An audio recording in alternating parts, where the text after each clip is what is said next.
Okay, we're in chapter 15. This book has had so many ups and downs, hasn't it? The dogs just went crazy because they smelled a Kellerman. They just got the scent and they came running back and forth, and they found Emmeth sitting under a tree and asked him to tell his story. And so now that's what this chapter is, I think, probably. This is chapter 15, titled Further Up and Further In. "Know, O warlike kings," said Emmeth, "and you, O ladies, whose beauty illuminates the universe, that I am Emmeth, the seventh son of Harpa Tarkhan of the city Tehishban, westward beyond the desert. I came lately into Narnia with 29 others under the command of Rishta Tarkhan.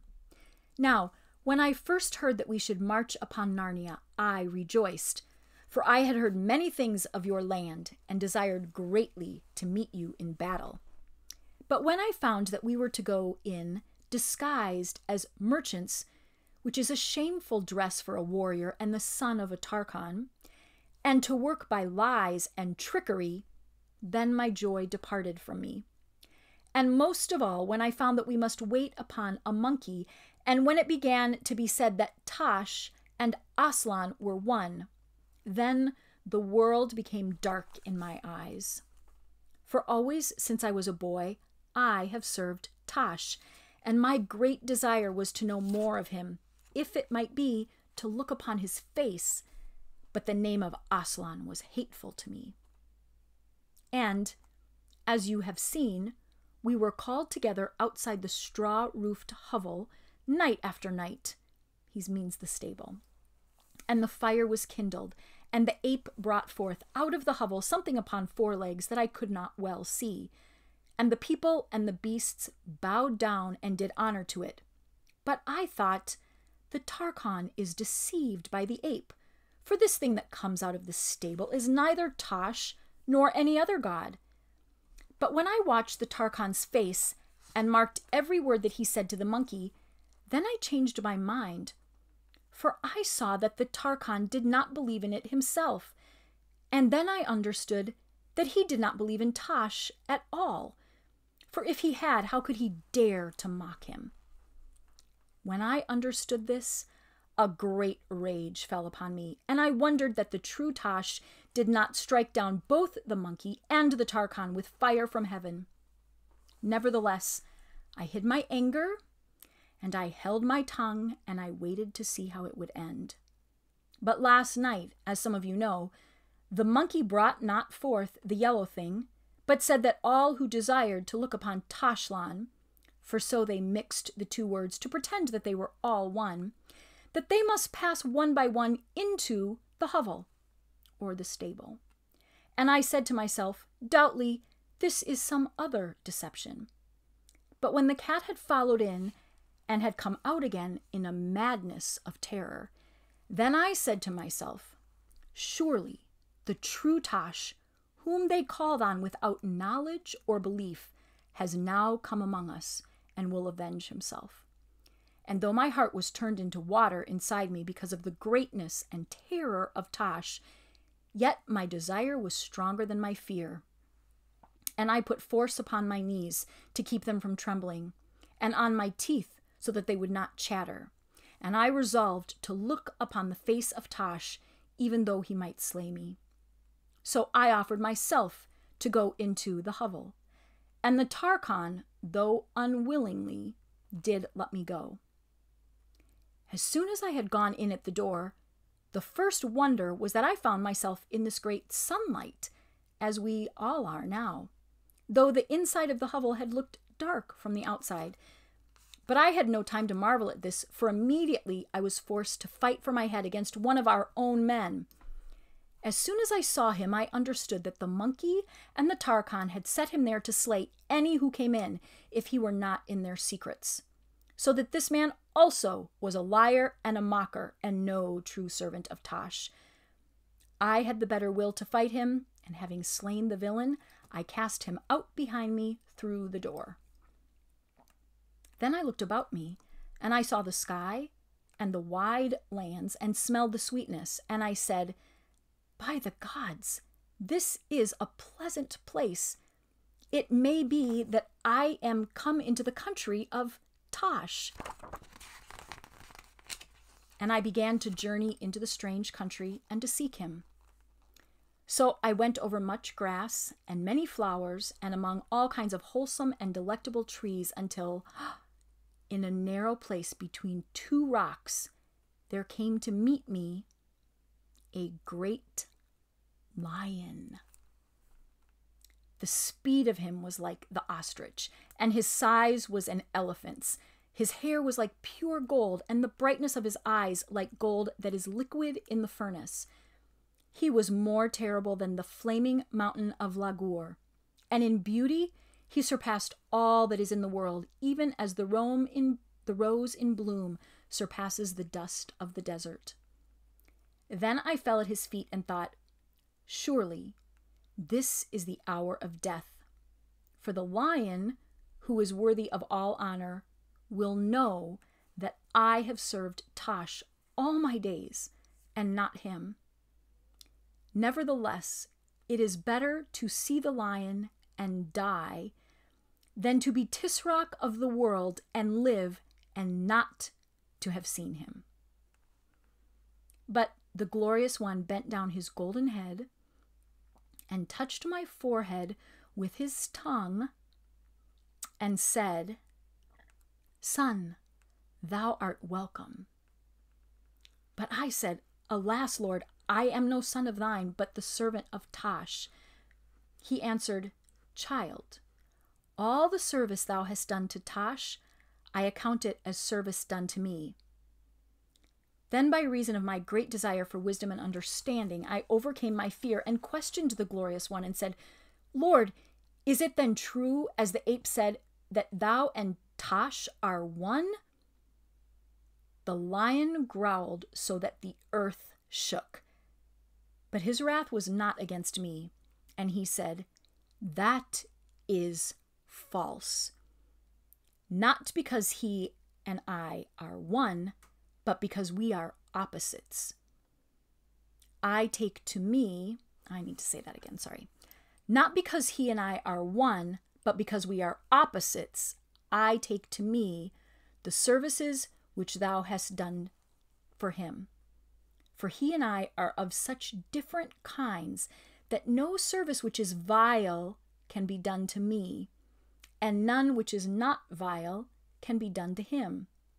Therefore, if any man swear by Tosh and keep his oath for the oath's sake, it is by me that he is truly sworn, though he know it not, and it is I who reward him. And if any man do a cruelty in my name, then, even though he says the name Aslan, it is Tosh whom he serves, and by Tosh his deed is accepted. Dost thou understand, child? I said, Lord, thou knowest how much I understand. But I said also, for the truth constrained me, Yet I have been seeking Tosh all my days. Beloved, said the glorious one, the lion, unless thy desire had been for me, thou wouldst not have sought so long and so truly, for all find what they truly seek. And then he breathed upon me, and he took away the trembling from my limbs, and he caused me to stand upon my feet. And after that, he said not much, but that we should meet again, and I must go further up and further in. And then he turned him about in a storm and a flurry of gold, and he was gone suddenly. And since then, O kings and ladies, I have been wandering to find him, and my happiness is so great that it even weakens me like a wound. And this is the marvel of marvels, that he called me beloved, who am but as a dog. Ah, what's that? Said one of the dogs. Sir, said Emeth, it is but a fashion of speech which we have in Calormen. Well, I can't say it's one I like very much, said the dog. He doesn't mean any harm, said an older dog. After all, we call our puppies boys when they don't behave properly. So we do, said the first dog. Or girls. Shh, said the old dog. That's not a nice word to use. Remember where you are. There are the dogs. Look, said Jill suddenly. Someone was coming rather timidly to meet them.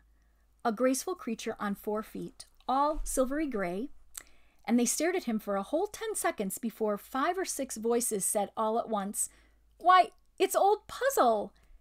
They had never seen him by daylight with the lion skin off, and it made an extraordinary difference. Look at him. He looks so kind, doesn't he? He was himself now, a beautiful donkey with such a soft gray coat and such a gentle, honest face that if you'd seen him, you would have done just what Jill and Lucy did. They rushed forward and put your arms round his neck and kissed his nose and stroked his ears. When they asked him where he'd been, he said that he had come in at the door along with all the other creatures, but he had, well, to tell the truth, he'd been keeping out of their way as much as he could, and out of Aslan's way. For the sight of the real lion had made him so ashamed of all that nonsense about dressing up in a lion skin that he did not know how to look anyone in the face. But when he saw that all his friends were going away westward, and after he'd had a mouthful or so of grass, "And I've never tasted such good grass in my life," said Puzzle, well, then he plucked up his courage and followed. "But what I'll do if I really have to meet Aslan, I'm sure I don't know," he said. "You'll find it will be all right when you really do," said Queen Lucy. Then they all went forward together, always westward, for that seemed to be the direction Aslan had meant when he cried out, "Further up and further in." Many other creatures were slowly moving the same way, but that grassy country was very wide and there was no crowding. It still seemed to be early, and the morning freshness was in the air. They kept on stopping to look around and to look behind them, partly because it was so beautiful, but partly also because there was something about it which they could not quite understand. "Peter," said Lucy, "where is this, do you suppose?" "I don't know," said the High King. "It reminds me of somewhere, but I can't give it a name. Could it be somewhere we once stayed for a holiday when we were very, very small?" "It would have to have been a jolly good holiday," said Eustace. "I bet there isn't a country like this anywhere in our world. Look at the colors. You couldn't get a blue like the blue on those mountains in our world." "Is it not Aslan's country?" said Tirian. "Not like Aslan's country on top of that mountain beyond the eastern end of the world," said Jill. "I've been there." "If you ask me," said Edmund, "it's like somewhere in the Narnian world. Look at those mountains ahead, and the big ice mountains beyond them. Surely they're rather like the mountains we used to see from Narnia, the ones up westward beyond the waterfall." "Yes, so they are," said Peter, "only these are bigger." "I don't think those ones are so very like anything in Narnia," said Lucy, "but look here." She pointed southward to their left, and everyone stopped and turned to look. "Those hills," said Lucy, "the nice woody ones and the blue ones behind, aren't they very like the southern border of Narnia?" "Like?" cried Edmund after a moment's silence. "Why, they're exactly like. Look, there's Mount Pyre with his forked head, and there's the pass into Archenland, and everything." "And yet they're not like," said Lucy. "They're different. They have more colors on them, and they look further away than I remembered, and they're more, oh, I don't know." "More like the real thing," said the Lord Diggory softly. Suddenly, Farsight the eagle spread his wings. He soared 30 or 40 feet up into the air, circled round, and then alighted on the ground. There he is getting ready to land. "Kings and queens," he cried, "we have all been blind. We are only beginning to see where we are. From up there, I have seen it all. Ettonsmoor, Beaver's Dam, the Great River, and Cair Paravel still shining on the edge of the eastern sea. Narnia is not dead. This is Narnia." "But how can that be?" said Peter. For Aslan told us older ones that we should never return to Narnia. And here we are. Yes, said Eustace, and we saw it all destroyed. We saw the sun get put out. And it's also different, said Lucy. The eagle is right, said the Lord Diggory. Listen, Peter. When Aslan said you could never go back to Narnia, he meant the Narnia that you were thinking of. But that was not the real Narnia. That had a beginning and an end. It was only a shadow or a copy of the real Narnia, which has always been here and always will be here. Just as our own world, England and all, is only a shadow or a copy of something in Aslan's real world. You need not mourn over Narnia, Lucy. All of the old Narnia that mattered, all the dear creatures, have been drawn into the real Narnia through the door. And of course it is different as a real thing is from a shadow, or as waking life is from a dream. His voice stirred everyone like a trumpet as he spoke these words. But when he added under his breath, it's all in Plato, it's all in Plato. Bless me, what do they teach them at these schools? The older ones laughed. It was so exactly like the sort of thing they had heard him say long ago in that other world where his beard was gray instead of golden. He knew why they were laughing, and he joined in the laugh himself. But very quickly they all became grave again. For as you know, there is a kind of happiness and wonder that makes you serious. It is too good to waste on jokes. It's as hard to explain how this sunlit land was different from the old Narnia as it would be to tell you how the fruits of that country taste. Perhaps you will get some idea of it if you think like this. You may have been in a room in which there was a window that looked out on a lovely bay of the sea, or a green valley that wound away among mountains. And in the wall of that room, opposite to the window, there may have been a looking glass, a mirror. And as you turned away from the window, you suddenly caught sight of that sea or that valley all over again in the mirror. And the sea in the mirror, or the valley in the mirror, were in one sense just the same as the real ones. Yet at the same time, they were somehow different. Deeper, more wonderful, more like places in a story that you've never heard but very much want to know.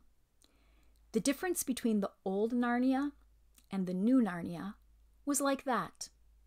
The new one was a deeper country. Every rock and flower and blade of grass looked as if it meant more. I can't describe it any better than that. If you ever get there, you will know what I mean. It was the unicorn who summed up what everyone was feeling. He stamped his right forehoof on the ground and neighed and then cried, I have come home at last. This is my real country. I belong here. This is the land I have been looking for all my life, though I never knew it till now. The reason why we loved the old Narnia is that it sometimes looked a little like this. Bree! I have no idea what unicorns sound like. Come further up. Come further in. He shook his mane and he sprang forward into a great gallop, a unicorn's gallop, which in our world would have carried him out of sight in a few moments. But now a most strange thing happened. Everyone else began to run, and they found, to their astonishment, that they could keep up with him. Not only the dogs and the humans, but even fat little Puzzle and short-legged Poggin the dwarf. The air flew in their faces as if they were driving fast in a car without a windscreen. We would call it a windshield. The country flew past as if they were seeing it from the windows of an express train. Faster and faster they raced, but no one got hot or tired or out of breath. I'm going to read chapter 16, the last chapter. Farewell to Shadowlands. If one could run without getting tired, I don't think one would often want to do anything else. Well, I disagree because I don't like running at all, probably even if I didn't get tired, but we'll just go with it, okay? but there might be special reasons for stopping. And it was a special reason which made Eustace presently shout, "I say, steady!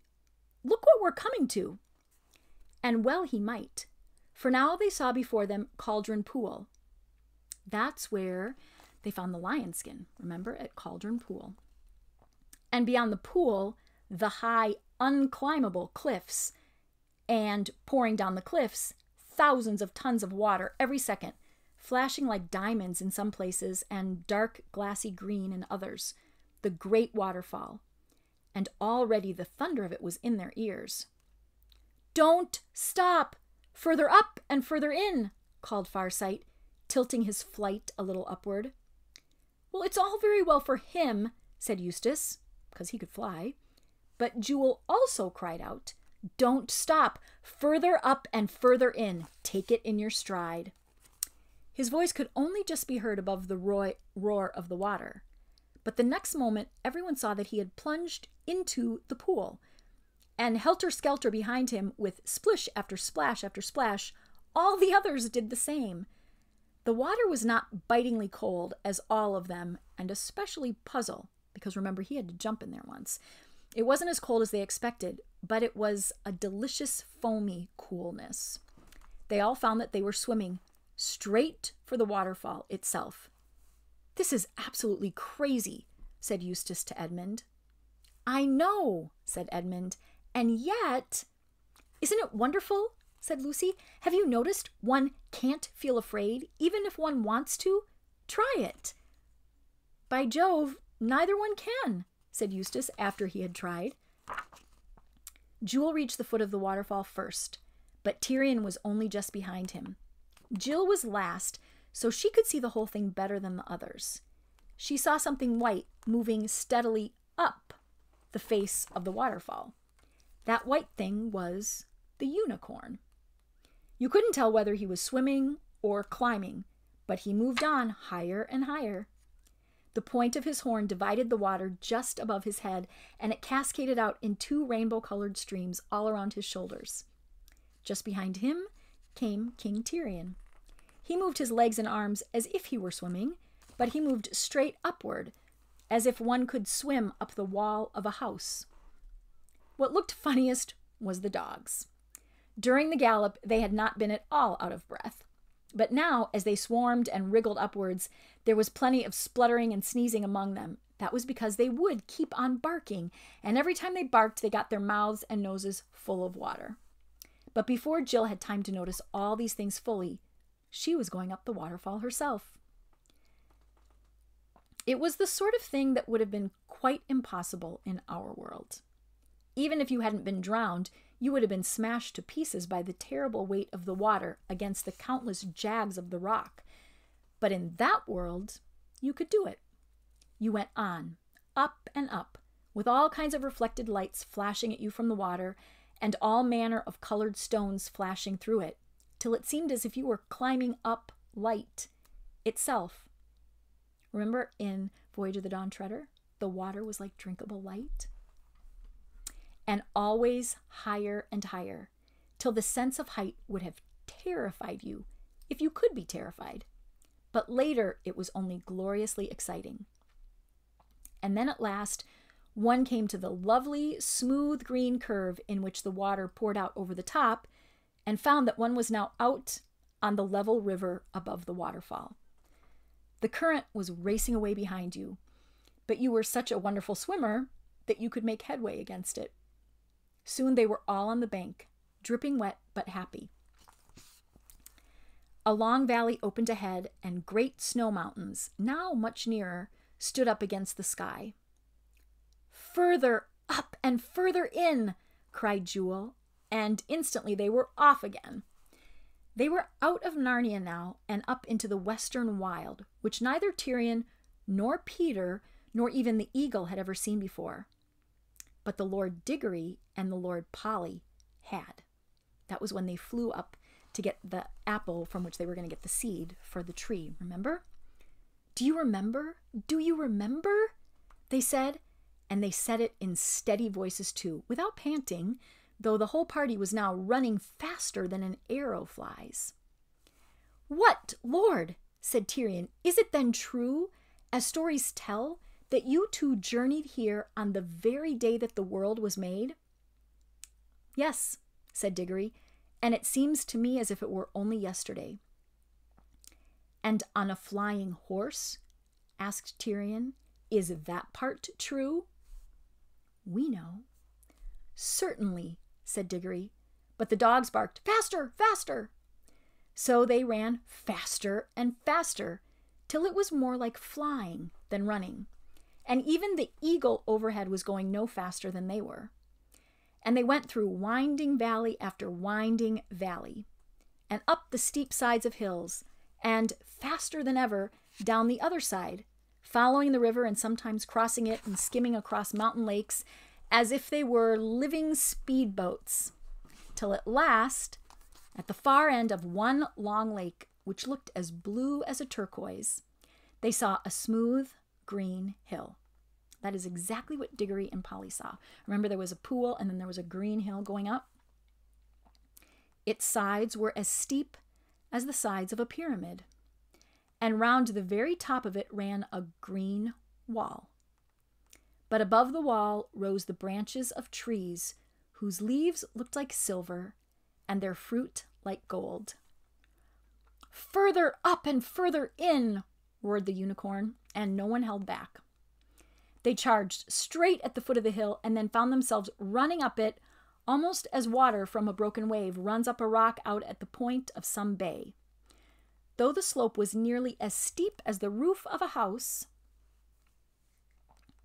and the grass was smooth as a bowling green, no one slipped. I would be the one who slipped if I were there. Only when they had reached the very top did they slow up, and that was because they found themselves facing great golden gates. Do you remember when Diggory was there? They all felt just as they had felt about the fruit. Dare we? Is it right? Can it be meant for us? But while they were standing thus, a great horn, wonderfully loud and sweet, blew from somewhere inside that walled garden, and the gates swung open.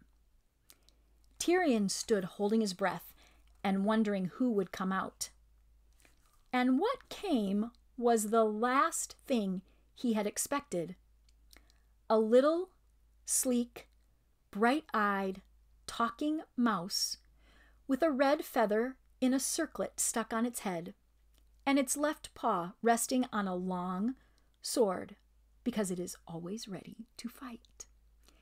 It bowed a most beautiful bow and said in its shrill voice, "Welcome in the lion's name. Come further up and further in." It's Reepicheep, which means he did make it to the end, to Aslan's land, when at the end of Voyage of the Dawn Treader.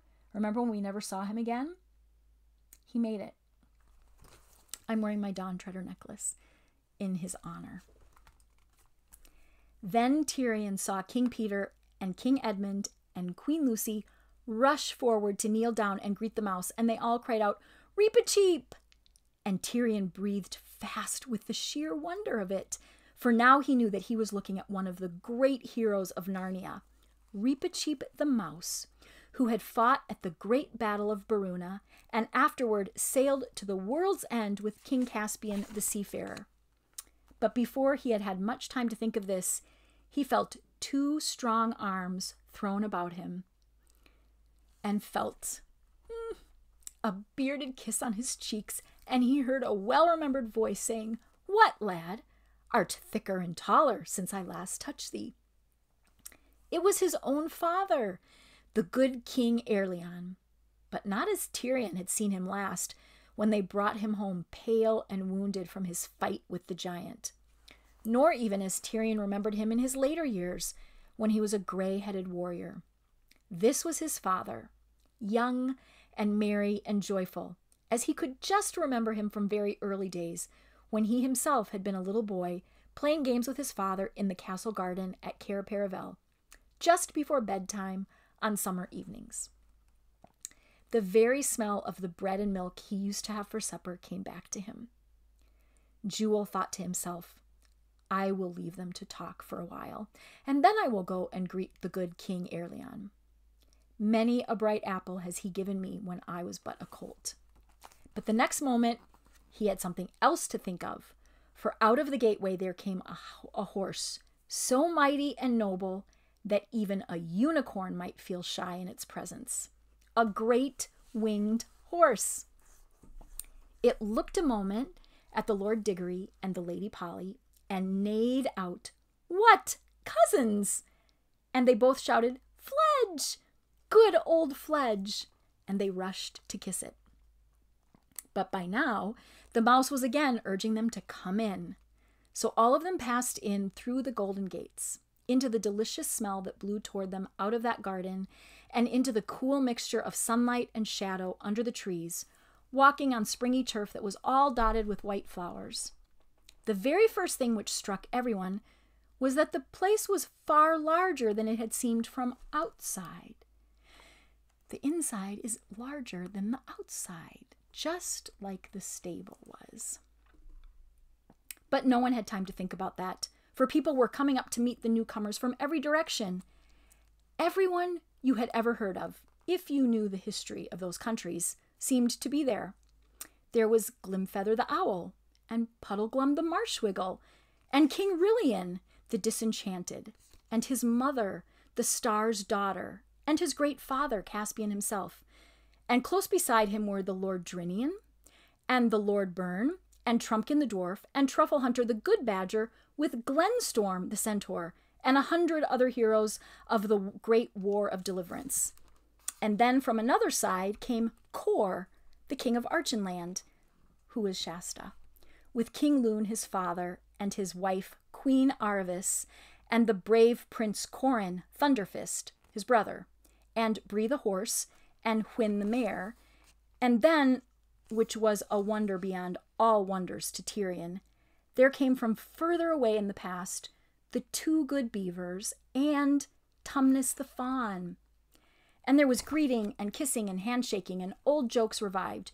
You've no idea how good an old joke sounds when you take it out again after a rest of, 500 or 600 years. And the whole company moved forward to the center of the orchard, where the phoenix sat in a tree and looked down upon them all. And at the foot of that tree were 2 thrones. And in those 2 thrones, a king and queen so great and beautiful that everyone bowed down before them.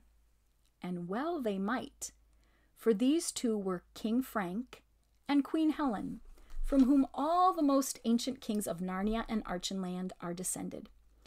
And Tyrion felt as you would feel if you were brought before Adam and Eve in all their glory. About half an hour later, or it might have been half 100 years later, for time there is not like time here, Lucy stood with her dear friend, her oldest Narnian friend, the fawn Tumnus, looking down over the wall of that garden and seeing all Narnia spread out below. But when you looked down, you found that this hill was much higher than you had thought. It sank down with shining cliffs, thousands of feet below them, and trees in that lower world looked no bigger than grains of green salt. And then she turned inward again and stood with her back to the wall and looked at the garden. "I see," she said at last thoughtfully. "I see now. This garden is like the stable. It is far bigger inside than it was outside." "Of course, daughter of Eve," said the fawn. "The further up and the further in you go, the bigger everything gets. The inside is larger than the outside."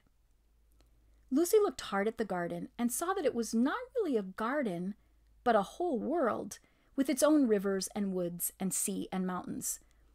But they were not strange. She knew them all. "I see," she said.